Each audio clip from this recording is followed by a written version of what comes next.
Ừ.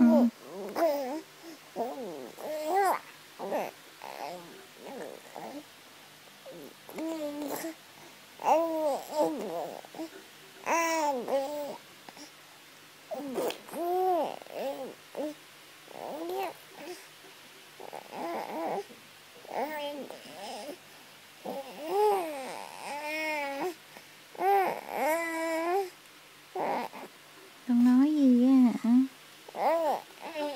Ừ. Ý sao? Mẹ không cho con cặp tay phải không?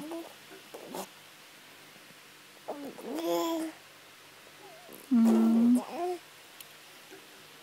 Ừ.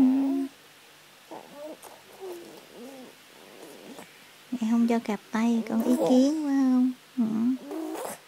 Ừ. À, bữa nay biết phun mưa nữa hả? Ừ. À, mẹ ơi, mẹ ơi, hai con phun mưa hả? Ừ. Con có trò mới rồi, chú cho phun ra luôn, phun cho mẹ luôn. Surina.